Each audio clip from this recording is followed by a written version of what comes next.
Hi viewers, welcome to this channel. So ఇందులో ఏంటంటే చాలామంది స్టూడెంట్స్ జేఎన్టీయూహెచ్ బీటెక్ బీఫార్మసీ వాళ్ళకు అసలు గ్రేస్ మార్క్స్ ఉన్నాయా లేవా, దాంతోపాటు స్పెషల్ సప్లీ ఎగ్జామ్స్ బీటెక్ వాళ్ళకు ఉంటాయా, అది కూడా R18 2025 వాళ్ళకు. సో చాలామంది చాలా రోజుల నుంచి అడుగుతూ ఉన్నారనమాట. ముందుగా అయితే మీకు ఏమైనా డౌట్స్ ఉన్నట్టయితే call me for app IDs వచ్చేసరికి డిస్క్రిప్షన్లో టెలిగ్రామ్, వాట్సాప్, ఇన్స్టాగ్రామ్లో షేర్ చేసిన ఆ గ్రూప్స్లో జాయిన్ అయ్యి ఖచ్చితంగా అయితే కాల్ చేయండి. టెలిగ్రామ్ ఛానల్లో ఖచ్చితంగా అయితే జాయిన్ అవ్వండి, ఎందుకంటే ఆర్సీఆర్వి రిజల్ట్స్ ఇలాంటి పీడిఎఫ్స్ ఇలాంటివి పెడతా ఉంటాను. ఇంతవరకు ఈ ఛానల్ సబ్స్క్రైబ్ చేసుకుని వీడియో లైక్ చేయండి, షేర్ చేయండి.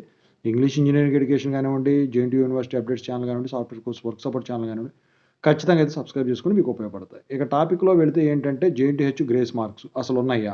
గ్రేస్ మార్క్స్ అయితే ఉన్నాయండి. 30-23 వచ్చేసరికి R18 వాళ్ళకైతే నడుస్తూ ఉన్నది. ఇంతవరకు అయితే రూల్ స్టోర్ అయితే చేయలేదు.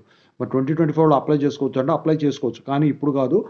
4-2 రెగ్యులర్ ఎగ్జామ్స్ అయిపోయిన తర్వాత R18 వాళ్ళకు 2025 పాస్ వాళ్ళకు వాళ్ళు అప్లై చేసుకోవాలి. అంతకుముందు వాళ్ళు కూడా అప్లై చేసుకోవచ్చు అనమాట.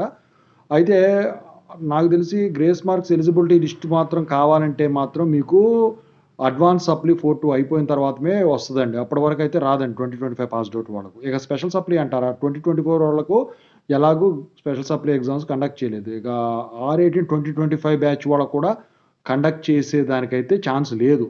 ఎందుకంటే మొన్న డిసెంబర్లోనే కండక్ట్ చేసేవాళ్ళు 2024 వరకు. మొన్నటి వరకు ఏమనుకున్నామంటే 2024, 2025 కలిపి ఎక్కువ మంది ఉంటే కనుక కండక్ట్ చేస్తారని. ఆ ఛాన్సులు అసలు ఏమీ కనపట్లేదు. అందరూ కూడా ఎక్కువ శాతం పాస్ అయ్యే విధంగానే ఉన్నారనమాట. ఓవరాల్గా అయితే ప్రస్తుతానికి 2022, 2023, 2024 వాళ్ళు మాత్రం 30-23 గ్రేస్ మార్క్స్ ఎన్ని సబ్జెక్టులకైనా పెట్టుకునే దానికి ఉంది. 25 వాళ్ళకి వచ్చేసరికి 4-2 రెగ్యులర్ తర్వాత ఇక grace marks eligibility list release అవ్వాలి ఫస్ట్ టైము. ఒక లిస్ట్ అన్న అప్పుడు అప్లై చేసుకోవడానికి ఛాన్స్ ఉంది. అప్పటి వరకు వచ్చేసరికి మీరు ఎగ్జామ్స్ అయితే రాసుకోవాల్సి ఉంటుంది. స్పెషల్ సప్లీ మీద హోప్ అయితే ఎవరు కూడా పెట్టుకోవద్దు. ఓవరాల్గా ఇది మీకు ఏమైనా డౌట్స్ ఉంటే కాల్ మీ ఫోర్ ద్వారా కాల్ చేయండి, టెలిగ్రామ్లో జాయిన్ అవ్వండి. Thank you.